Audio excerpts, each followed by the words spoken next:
Hello, Barbara. Hello, Bill and Wendy. Hi, Marta. Hello, everyone. Join us. Hi. So we're going to get started in just a minute or two. So get settled in. Thanks for joining us.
I think we're going to get started now. It's the top of the hour, and we have a fairly full agenda for this webinar today.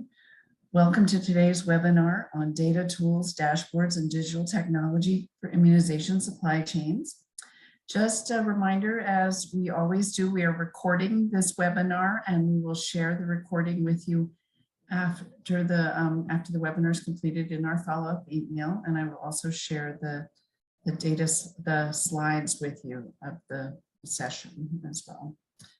My name is Barbara Lamphere, and I'm joined today by my colleague, Bill Keogh. Bill, please go ahead and introduce yourself. Sure. Hi, glad you could all be here. My name is Bill Keogh. I'm a talent and organizational strengthening advisor here at JSI. I have about 25 years of supply chain consulting experience, helping organizations optimize their supply chains. And I also have a lot of e-learning background. I currently serve as a professor at the University of Washington. So welcome.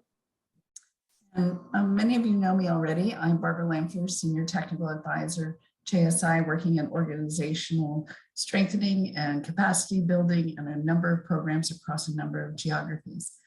We will be joined later today in the webinar by two colleagues from UNICEF, Marta Fernandez-Arias and Dorta Conradson, who will be sharing some of their experience creating the web version of a tool you're very familiar with, the stock management tool, as well as the VIVA tool, the Visibility for Vaccines tool, which is a pipeline monitoring and procurement planning tool.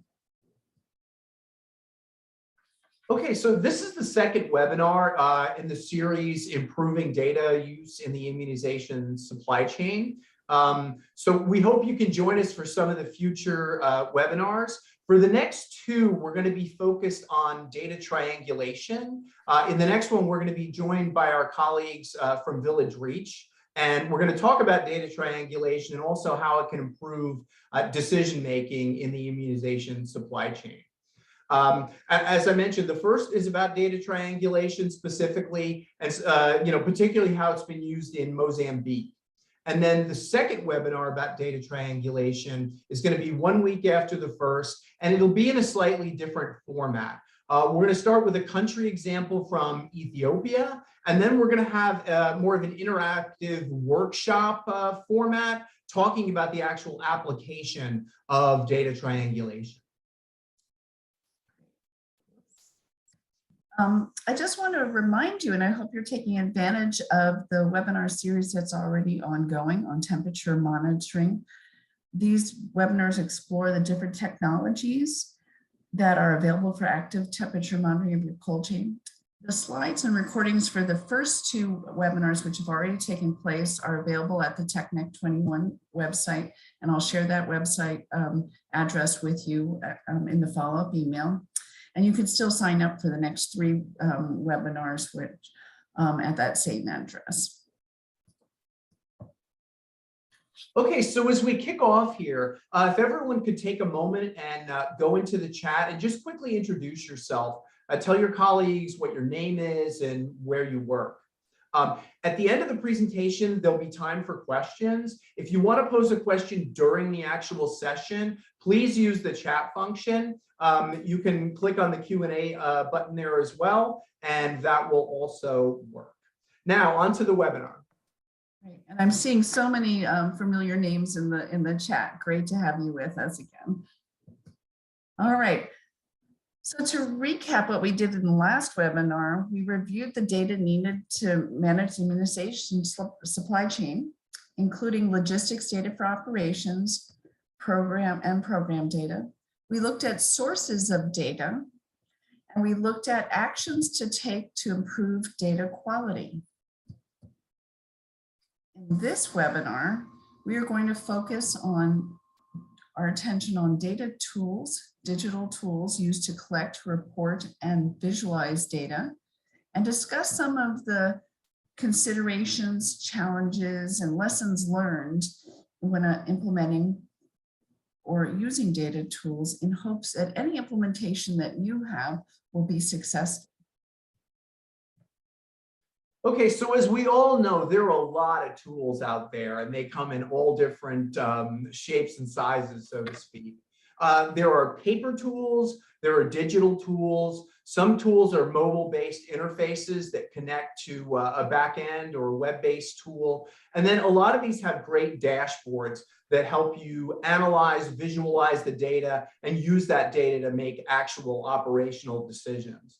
But regardless, that's the important point, right? The only reason you collect data is to help you make decisions that will improve how you do your work on a daily basis.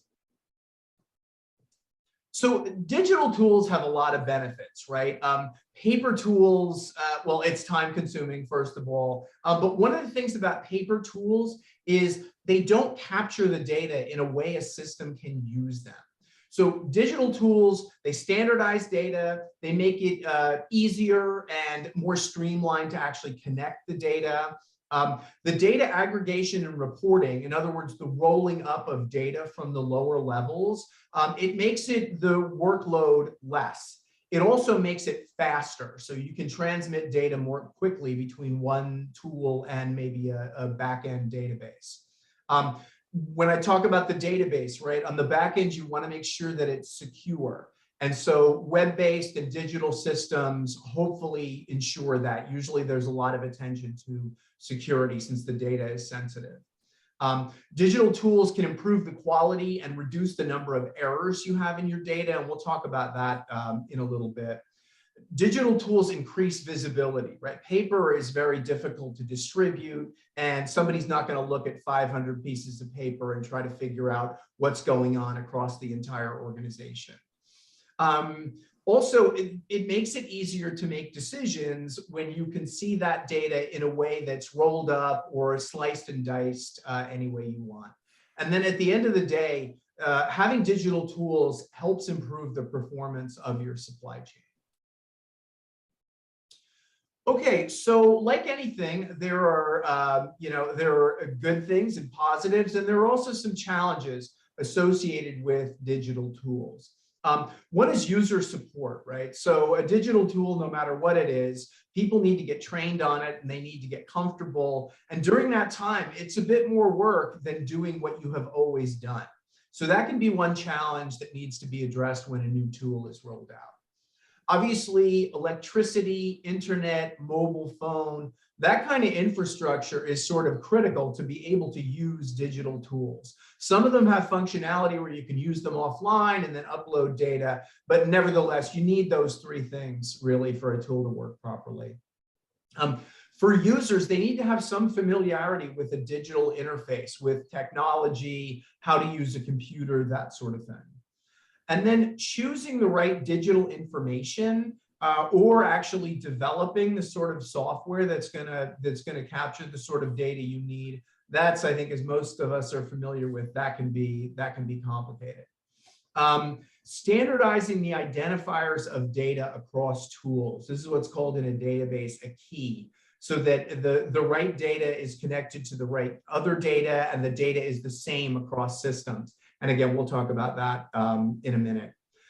Organizations need to be able to host and also to improve the applications and to maintain data, possibly on local servers. Now maintaining stuff in the cloud is easier, cheaper, more secure, more effective, et cetera. So a lot of applications are moving to the cloud. You need to figure out how to scale up, right? So you start with a pilot, you find out what works, what doesn't work, and then you figure out how to deploy it more broadly. And then sustaining these solutions is not cheap. So there has to be some budget associated with this. There has to be some thinking about if everyone's going to use a mobile phone, who's going to pay for it, how is that going to work, that kind of thing. And I do want to emphasize this idea of planning for sustainability at the concept stage of your implementation, at the beginning of your planning for implementation. Because if you start in a pilot and have not planned for that and you successfully decide to scale up, it's a little late to begin planning for how you're going to maintain the product, how are you going to manage the databases, who's going to take care of it. So I think it's really important to do those early on in the design and planning stage of the implementation.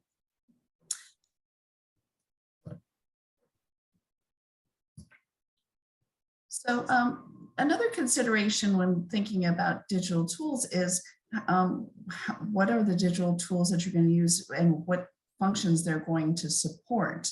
Some digital tools are available as single applications and serve a single function in the supply chain management. So for example, we have the WHO District Vaccine Management Tool, an Excel-based reporting tool that many of you are familiar with. We might also have a separate cold chain tool, such as the Cold Chain Equipment Manager. PATH has developed a Microsoft Access-based tool that's designed for that management of cold chain equipment.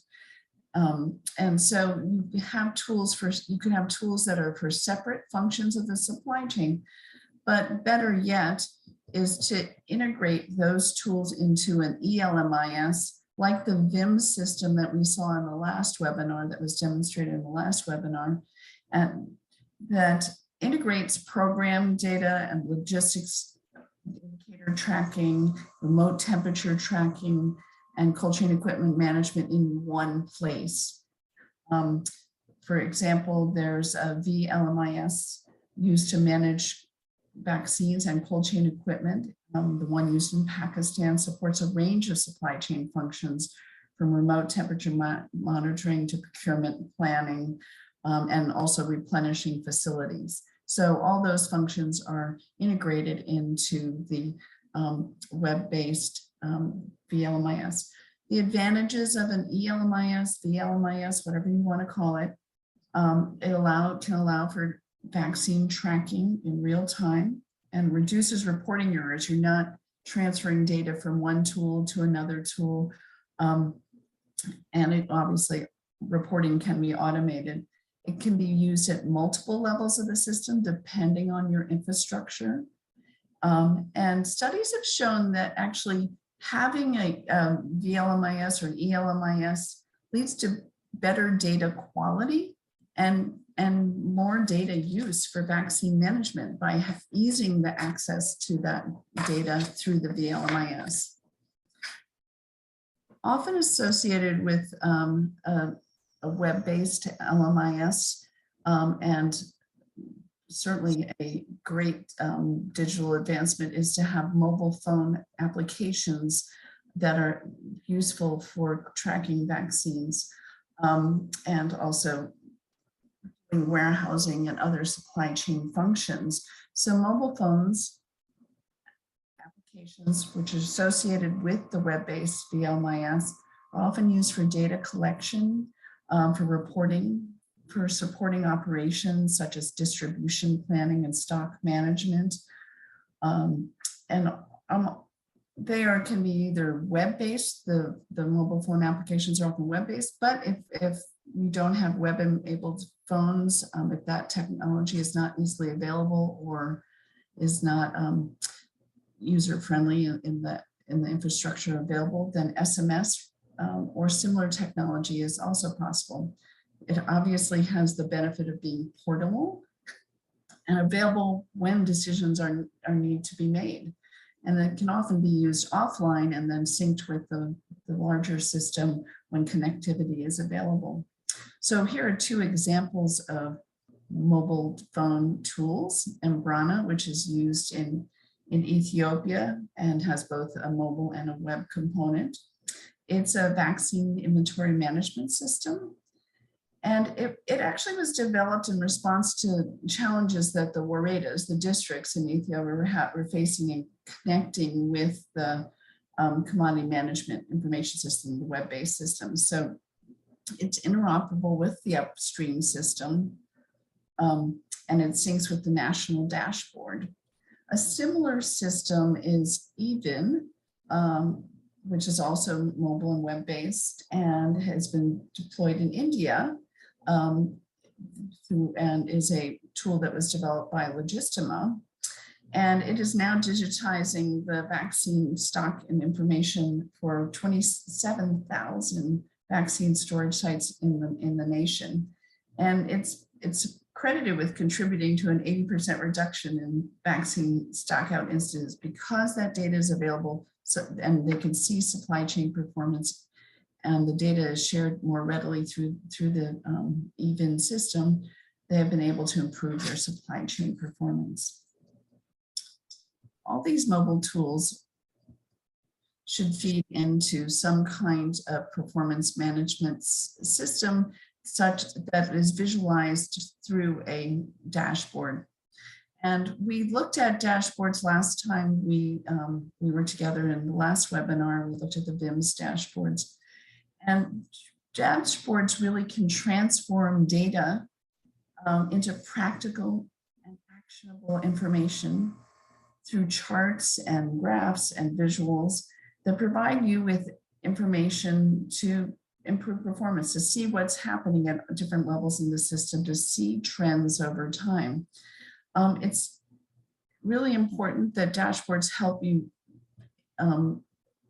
gather information on a series of performance indicators, such as these that are seen here on this slide. We looked at some of these performance indicators last time, but stock out rates, stock status, reporting rates, status, cold chain equipment, all of these things can be visualized to the dashboard. If you remember from our VIM system that we looked at last time, these are two graphics from those systems that helps look at status of coverage, as well coverage of vaccine coverage. And this is the district vaccine stock summary to show what is the stock status of the various vaccines. I'm going to show you one more dashboard. And when we get to our demonstration later, we will see a few more dashboards that are found in the two tools that Marta and Dorta will be sharing with us. This is a dashboard from a VLMIS, and it is showing the stock status of different vaccines at different levels. And in most cases, the VLMIS or the ELMIS may be able to drill down like we saw in the VIMS system, where you can look at a larger geography and then drill into seeing why is this a stock out? Where are those stock outs? And you may have visuals such as this in the chart below. Okay, so one of the really important things to think about as you think about digital tools is how are systems connected to one another? How does data move from one system to another system? So in an ideal world, you have a country LMIS and everyone in the whole country uses it for everything. That's the ideal world. That is almost never true. It's not true in the public sector. It's not true in the private sector. There are a lot of systems out there, and people will continue to use the systems they're using. And a lot of the local systems are very good. They're tailored to the exact use of the people in the actual facilities who are serving patients. So, but the question of how data moves between systems is a very important one. Because if you want to make decisions at higher levels in the supply chain, the data from the lower levels needs to move up there in some way. So one method of data integration is manual data integration, right? This is somebody typing the data from one place into another place. So on the top right, you can see what's a local system that's basically a complex Excel sheet. Sometimes that's printed out and then somebody types in the actual data into the LMIS. You might have the same thing with the warehouse management system. This can be true with a lot of different systems. One challenge that exists with this is if I said at this moment in time, where is the most accurate data? This is a good question if you have to make a decision at a particular moment. And so where the most accurate data lives, the most current data, is what's called the system of record. And so if the data from the lower level to the upper level only moves once a month, the system of record is at the lower level. The problem with that is at the national level, it's pretty hard to make accurate decisions on that basis. One of the other problems with manual data entry is that the rates of error are fairly high. And you think about if you're typing in stuff over and over, it's not that hard to make a mistake. If you enter the number 700 instead of the number 7, you can think about the kind of problems that would cause all the way up the supply chain. And those problems are really costly and time consuming to correct. The other issue that I talked about a minute ago is how current is the data, right? Is it a month old? Is it 2 days old? Do I know how old it is? These are key issues to think about. And data quality is a part of all of this, right? If you watched our preceding webinar, we talked about this in pretty great depth. But things like timeliness that I just talked about, completeness, right? Do all the data fields in the lower level system match to the data fields in the upper level system? This is really important to have visibility at a higher level. So this is one approach to data integration. What I'm showing here is a much more sophisticated approach, because as you may or may not know, connecting one system to another system is not easy. You have to map the fields. You have to be sure there's security as the data moves back and forth. You have to figure out what protocols to use. So there's a lot of complexity there. What exists now is something called an integration service provider. And this is basically a company who says, I'll take care of all that. So you tell me your local application, what data do you want to move to the country LMIS? How often do you want it to move? All that sort of stuff. And they're based in the cloud, and they will do this sort of stuff for a fee. Usually it's a monthly fee, depending on how many connections you have. But you can see the advantage of this, right? Is then nobody needs to type anything. The data is automatically moved to the cloud and then to the LMIS. And then at the LMIS, you can make decisions based on pretty accurate, pretty current data, and that results in better decisions. Right. I've noticed a few people have put some questions in the chat, and if you can put your questions in the Q&A for later, that would be great and make it easier for us. We're going to look at some lessons learned, excuse me, in choosing and using and applying digital tools. And I think it's one of the big lessons learned, of course, is to keep the user at the center of your decision and in your design choices.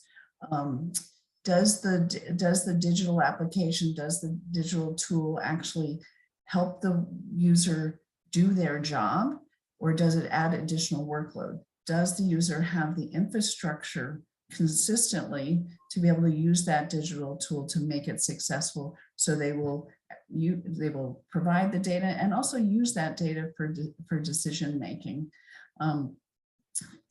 So keeping that user in mind when doing the design is really important. And to complement that also is building a culture of data use around that digital tool implementation or application.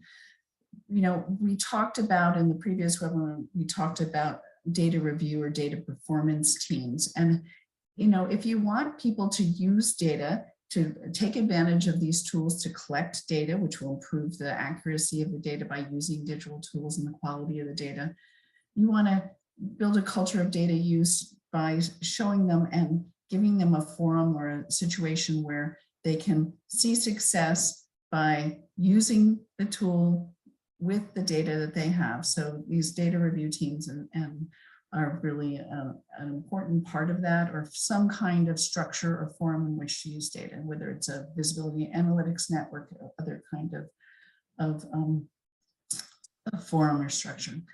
As I said before, it's really important to design for sustainability into tool implementation, to think from the beginning, to plan from the beginning, who's going to own that tool, who's responsible for its maintenance and application, is there funding and budget to continue to improve that tool, to maintain a database and the servers needed to organize and hold that data, and to continue to upgrade the dashboard to be applicable to whatever the decisions are that are being made and the performance metrics that are being used. To use those dashboards, you know, it's very important that the dashboards are usable just like the applications are, to really support whatever the performance indicators are or the decisions that are being made. And finally, particularly if you have separate applications, it's important to integrate those tools with other information systems. The more that one digital application can be speaking to another digital application, you can avoid having to re-enter data, as Bill has talked about, that integration of tools, the better quality data you're going to have, and the more successful the application will be. Now I'd like to welcome our special guests, both who come to us from the UNICEF Supply Division. Dr. Conradson has been involved with the development of the data for management strategy for UNICEF and has been participating in the development of the DISC indicators and also has worked on these projects for the development of digital solutions for forecasting, supply planning, and stock management. And Marta Fernandez Arias is a supply chain specialist, and she's currently the project manager for the two tools that we are going to be seeing that they'll be demonstrating for us today. And that is the Viva and SMT tools. And so we're so happy to welcome you to this webinar and look forward to your presentation. Thank you very much, Barbara, and thank you for giving us this opportunity to present the tools today. I will start with just presenting a bit of background on the tools, and then I'll hand over to Marta after to give a quick demo of both tools. So the stock management tool, some of you might already know it. This is a tool that was launched in 2006 by WHO. It was an Excel-based tool, and it's currently used in around 41 countries, specifically in Africa. In 2021, we have worked on transforming this tool into a web-based application that is targeted to the governments, to the country governments, and used in both vaccine stores in the national, regional, and district levels. This tool is a stock management tool that can be used for vaccines, but also for the supplies like syringes and other supplies used in the immunization program. It is currently being piloted in 3 countries, and we are getting ready to roll out next year globally. Next slide, please. So some of you know now the Excel-based tool, which looks like the tool here you can see in the top. This is in Excel, and of course, with using Excel, there are some challenges. For example, the fact that every year it has to be a new tool, a new Excel sheet, so it's difficult to see the trends over time. And also with the many formulas and very many sheets, it is a bit difficult sometimes to use it. There's also not been any systematic updates since it was launched, and there's no standardized training materials or guides. So this also can complicate a bit the use of it. So these are some of the backgrounds for why we, together with WHO, decided to move forward on developing this web-based application. There's also for this, because we of course are aware of some complications, at least at the lower levels with having reliable internet accessibility, there's also a desktop application that can be used in those settings. There are different levels, as I said, that it can be used both at the national, regional, and the district levels, and it's possible to see the transfer of the stock. So when stocks are issued from the higher levels, it can be seen in the stores at lower levels in that country. There's different roles, and there's the admin role for the national level and for subnational levels, and also there's the store operators both at national and subnational levels in each of the countries. We are developing at the moment guides and training materials to support the rollout of the new version of the SMT. So what are some reasons to use the SMT? First of all, it's free to use. There are no licenses with this tool, and UNICEF is covering all the costs for the maintenance and the upgrades to the system. It is ready to use as well. We see this being a tool specifically targeted to countries maybe with limited technical or financial capacity, because there is no need to customize the tool. It can be taken as it is and implemented in the country. It has a simple and intuitive interface, which you will also see later when Marta is demoing the tool. And as I said, both the online and offline capability. As both Bill and Barbara talked about, it has the dashboard, so you can see the different key performance indicators, so it can be used to monitor the performance of the supply chain. The data is kept confidential, it's secure, so no one else has access to it, and the training will be provided by UNICEF and WHO to support the implementation in countries. We will also make sure that there's help available in a tiered process, in a tiered system, so new users of the system can receive support. The VIVA tool stands for Visibility for Vaccines, and as Barbara was saying, this is a tool to monitor the stock status and to support planning of the vaccine supply plans and procurement. It was an Excel-based tool that was developed in 2014 and then turned into a web-based platform in 2016. Currently, around 40 countries are using the tool worldwide, and primarily at the national level. For this tool as well, the audience is the country governments, and also in some countries, the UNICEF offices are supporting the country governments in planning of their supplies. Next slide. So the reasons to use this tool is also that this is a free tool, and yeah, there are no licenses. It's just available online. It is also simple and intuitive, as you will see later, and it requires very little time investment to use it. So we have done a survey with users, and we can see that approximately they use around 15 to 20 minutes per month to enter the stock balances, which is the only information that needs to go into the tool from the government side.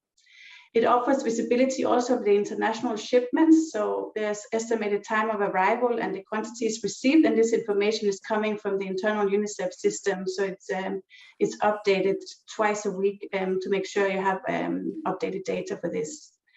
It makes projections of the stock levels based on the consumption and shipments coming into the countries, and then gives alerts and recommendations on how to handle different situations to avoid stocking out or having too much stock of the different vaccines. It also sends email alerts, so you don't have to go in and check in the system all the time, but that you will get an email every month, so you can go in and see if there are any specific situations that you need to handle. The training is available online. It takes maximum 1.5 hours to complete it, and after the training, you'll be able to start using the tool. The data is kept secured and confidential, as it is for SMT as well.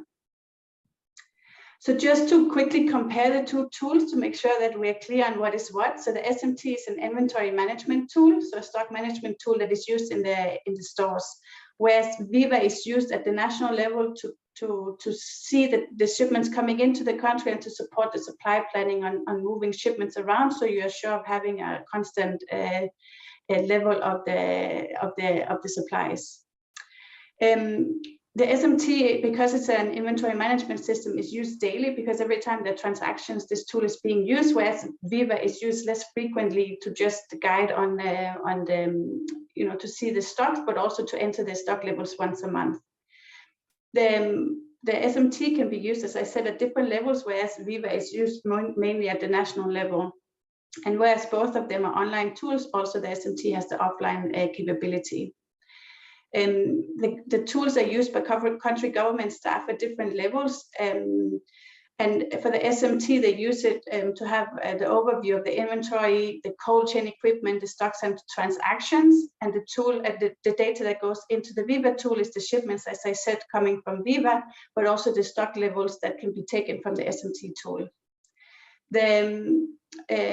They're both free to use, as mentioned. The SMT, there will be some cost potentially associated with the implementation. Of course, the further down it goes, the more will need to be trained. But UNICEF is supporting with the facilitation, but the cost will often have to be handled by the country governments. For both of the tools, the data is stored in like cloud, and the software management and the support is provided by UNICEF. There's a restriction, of course, to both tools and who can use it, and as mentioned, the data is confidential in both of them. So this was the background on the tools. So I'll hand over now to Marta to provide a demo of both SMT and Viva. Great. Thank you, Tord. Okay, so let Marta share her screen and go ahead and share the tools. Perfect. Thank you so much. Okay, so I'm just going to share my screen. Please let me know if you can see it. I see it. Okay, perfect. So right now I'm on the SMT page. So this is just like a page that we have now for testing and training purposes. So I'm just going to log in. So there are different ways of logging in. In this case, I'm going to access with my Gmail account. So I'm logged into the system, and here you can see the SMT recognizes that I'm a user of Sierra Leone. In this case, the data that I'm going to show you is not real data for Sierra Leone. It's just dummy data that we are using for like testing purposes. As you can see here, this is the testing site. So as a user of the SMT, there are different screens, different functionalities. So the main thing that the user sees when they log into the platform is the stock overview. So the stock overview is going to show like a summary of the different supplies that are available in the store. In my case, I'm logged in as a store operator at the national store. But of course, as Dorte was explaining, the SMT can be implemented at the regional district stores as well. So the store operator will just see what they have in their own vaccine warehouse. So in this case, I have this number of different vaccines. And when I click on each one of the items, there is this a panel that displays on the right, giving me the different details of each one of the products. So this is quite useful for the a store manager to see or to keep track of the items that they have in store. You can see that for some items, there is like a red alert. So in this case, for example, for BCG, there is a different, I have different batches, and some of them are about to expire. For example, this one in particular. So because the expiry date is within the next 3 months, then the tool shows a red alert. That means that you need to pay attention to that particular batch. So we have this system of alerts for expiry dates, for VVM, and also for the quantities. If the quantity of one particular item goes below what you have set up as your minimum level, then the tool will also give you an alert. So this is just for the user to be able to keep track of what they have. Then we have a different tab, which is the store data. So this is just a summary of what is happening in terms of storage. So we have the required capacity for this particular store, and then below there is the actual capacity. So this is where the user can keep track of the cold chain equipment that they have in the warehouse. So the user will come here and manually just add their cold chain equipment. So in this case, you can see I have some freezers, walk-in coolers, and so on. So we have added a master data of the pre-qualified, WHO pre-qualified cold chain equipment. So the user can just select their manufacturer and the equipment model, and then automatically the SMT is going to calculate for them the gross and the net capacity. So this is to kind of help users with the calculations as well.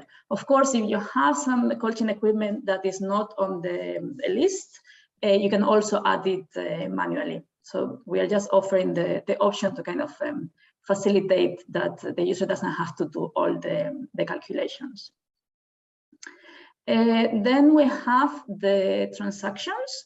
So we have arrivals and issues. As you see, we have tried to keep the interface very simple, so to make it easy to use and user-friendly, just following kind of the same structure as the Excel SMT, but in a more kind of a simplified way. So we have the arrivals. So here the user can just keep track of all the items that have been received in that particular vaccine store over time. So we have just like a list of arrivals. So I have the arrival date, then a reference number if available, and then the receipt type. So it can be like a starting balance that I have added manually, or it can be like arrival of vaccines that I have received from other store, for example, and then different state, whether it's draft or completed. As you can see here, there's no details of what I have received, but if I go and view the details, then I can like review for this specific arrival on that particular date. These are the details of the products I have received. The issuing screen works exactly the same. It has the same structure. So you have just the issue date, the reference number, the issue type, and the recipient store and the state. So it is the same. You can just click on the specific issue and then see the details. Okay, so this is just for the transactions. We have also like printing functionalities to be able to like print vouchers to issue to the lower stores and things like that. But as you see, these are like very simple functionalities. We have an additional functionality, which is for the temperature login. In this case, this is like a manual temperature login. It's just to keep track of the minimum and maximum temperatures recorded in each one of the cold chain equipment, and also the alerts, if any.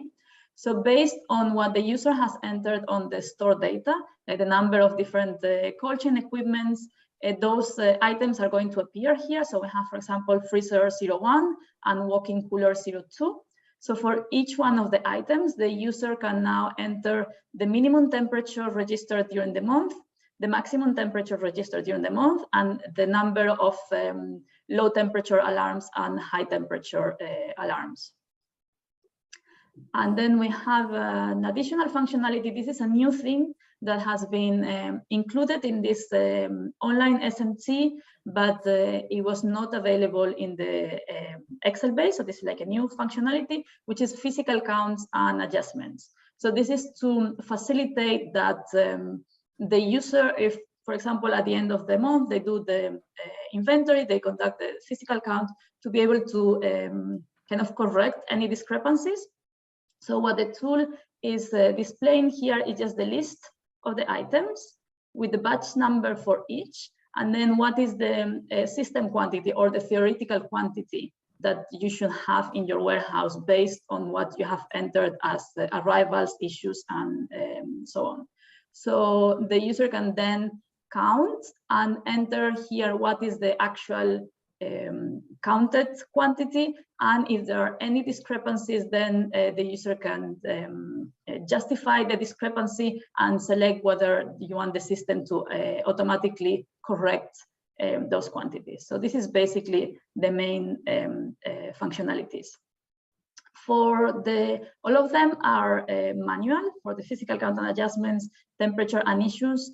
For the arrivals, there are two different options. So if we are receiving supplies from, let's say, for example, from an international supplier, so in my case, I'm a store operator at the national level, so I need to enter this arrival manually. But if you are issuing supplies from one store using SMT to another store using SMT, the arrivals will be logged automatically, since it's a web-based system and the different supply chain levels will be connected. So this will also kind of reduce the errors related to manual entry, and also reduce the time for data entry as well for the users. So all of this information is then compiled to generate a variety of reports. So we have, as you can see here, we have many different reports.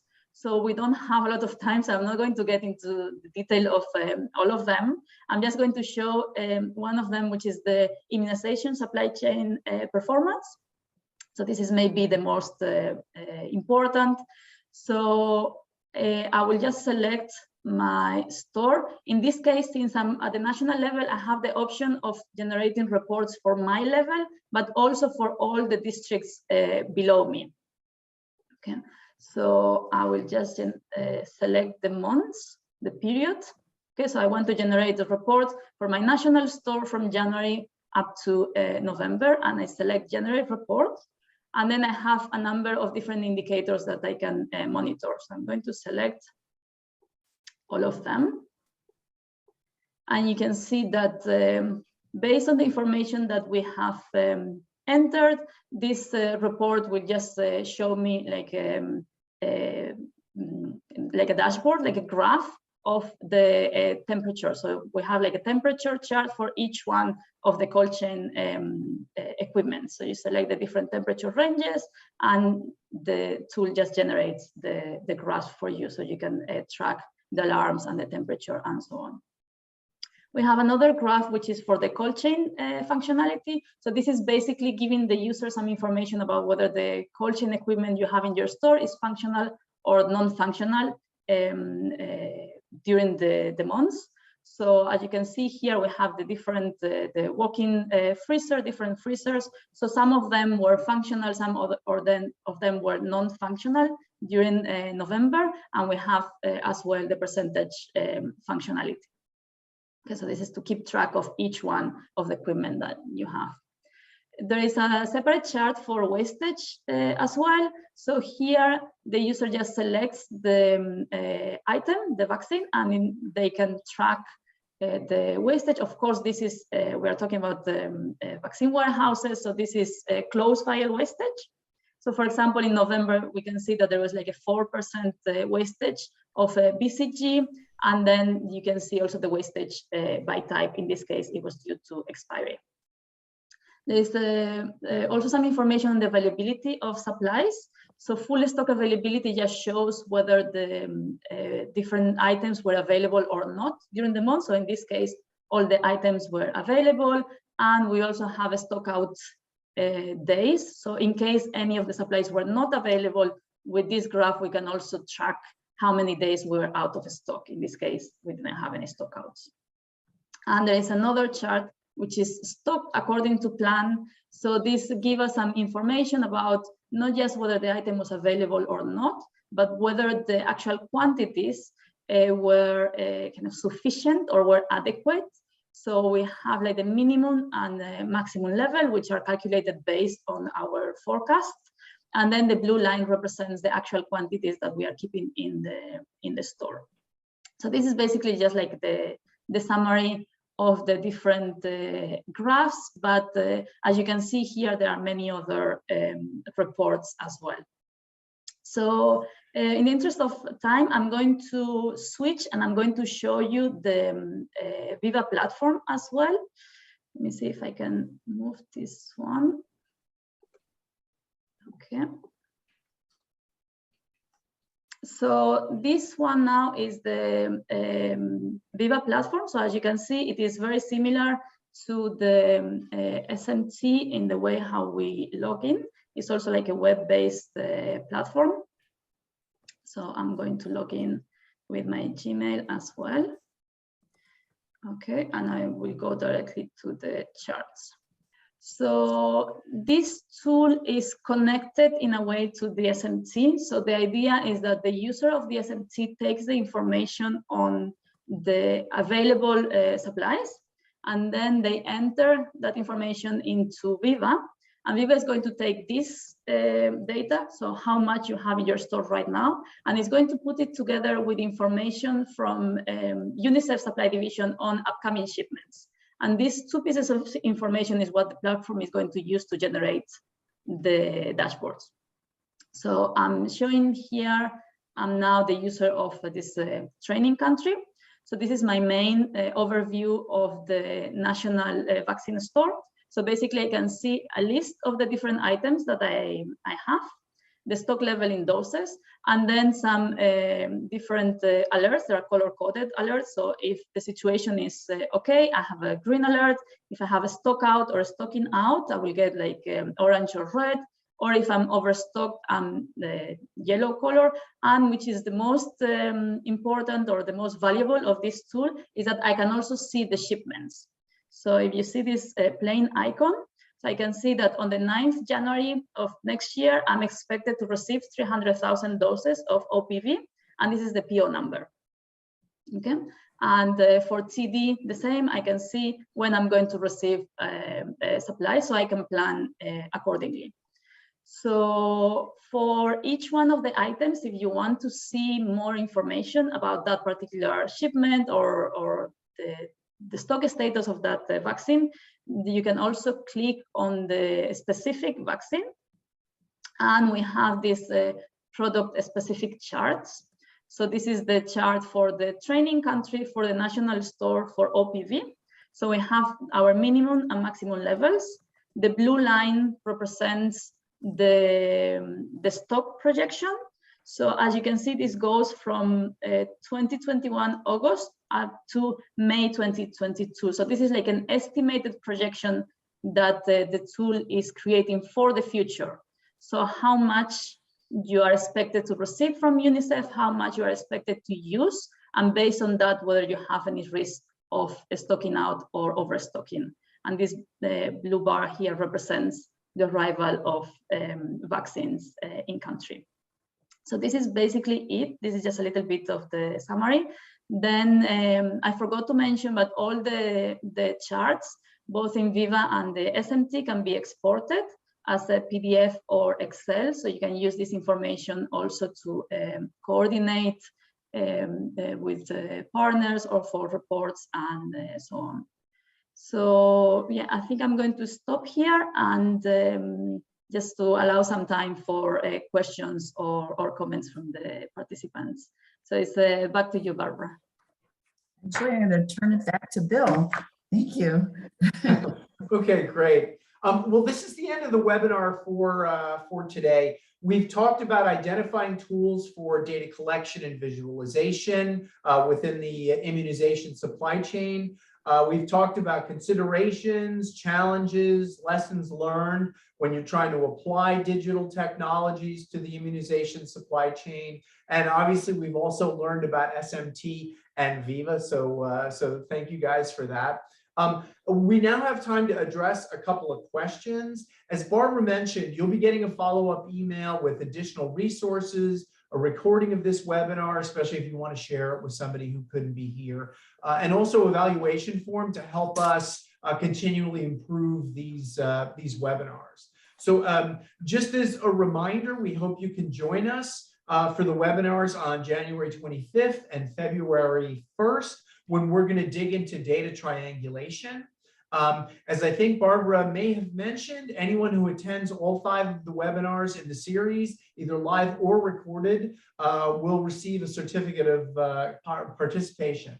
So I guess with that, Barbara, we could throw it open. We have time to answer some questions. And I just want to add to what Bill said about the follow-up email. We will also, if some of you are keeping up in the chat, there was a request for some about data audit and data quality tools. And so we will share some suggestions for data quality tools in our follow-up email, and we'll send that to everyone along with the PDF of the slides.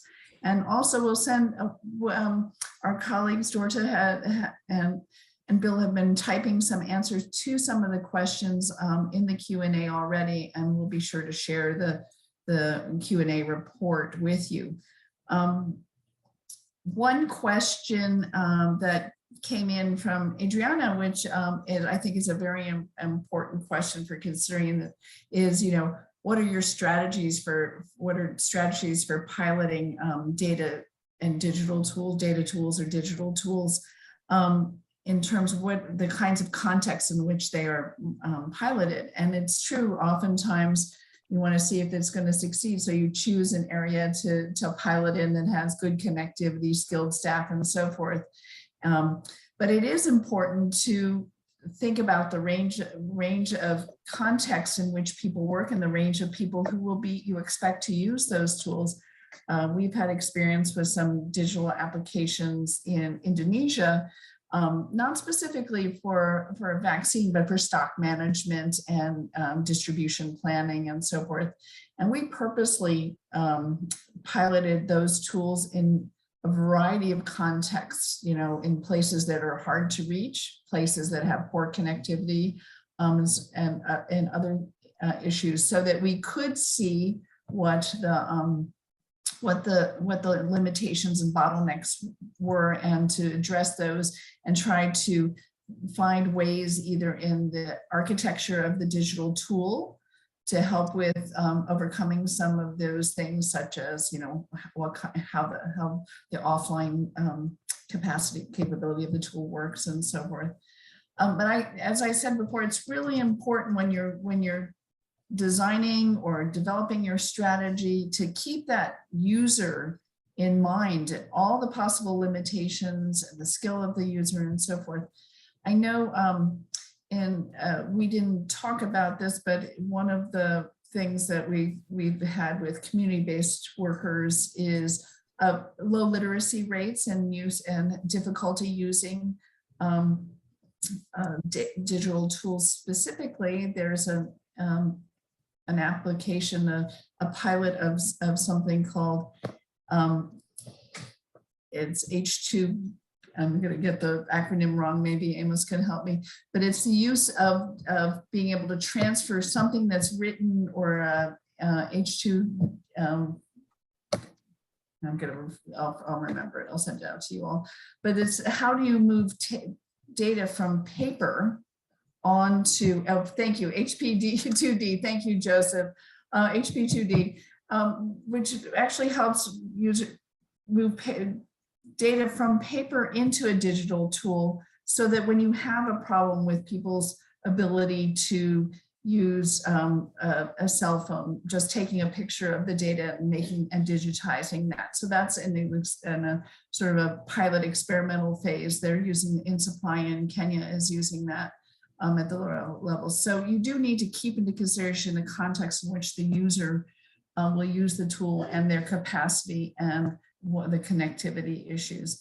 Barbara, if I could add just one thing. Yes, please. Yeah. In any software development, hopefully you're not getting the software or the digital tool and then going, I hope this works for everybody. In an ideal world, you do what's called requirements gathering, right? You go out to the population and see what do they need, will it work? And this is true if you're developing software from scratch or if you're buying software in a commercial environment. Because if half your population doesn't have internet access, your tool needs to deal with that. I think we had another question. How, and I'm not I'm not sure I quite understand the full question. How is digital ecosystem and ease of use of digital tools by cold chain handlers assessed prior to introduction? If stock management and logistics is not real time, it may give false data, which is true. Do managers seek for regular qualitative feedback? In terms of, let me ask, because Dorja and Marta, if you have any ideas on this in terms of when you all were developing some of the capacity and SMT for the cold chain part of it, what were some of the considerations in terms of? I think the data is entered on a monthly, but can be entered. Well, it can be entered at any time, correct? So. Do you have any comments on that?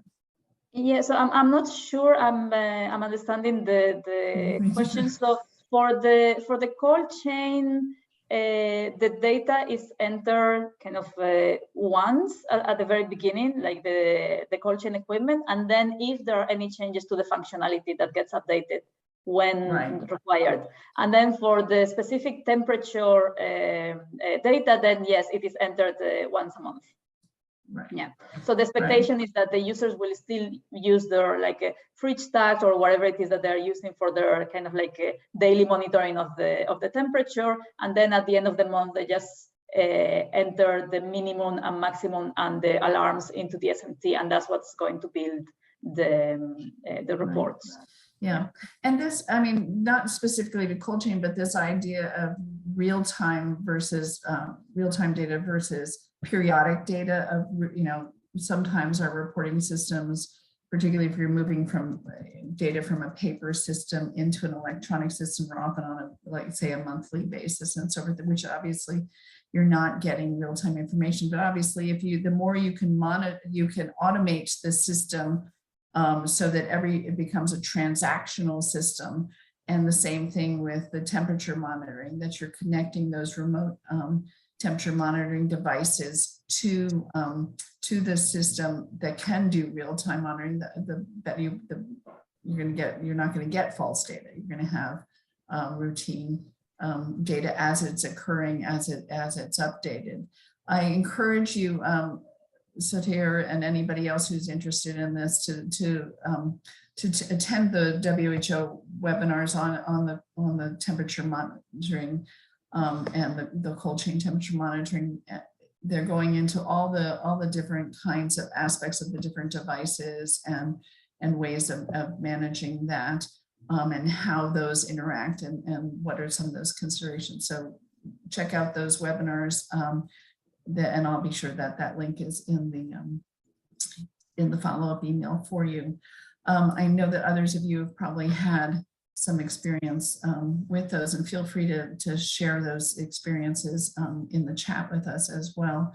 I did see in the chat, actually, I have a question for Marta and Dorja myself.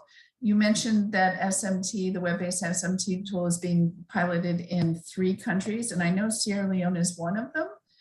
What are the other countries that are in the pilot, and how is that going? What's the progress with that?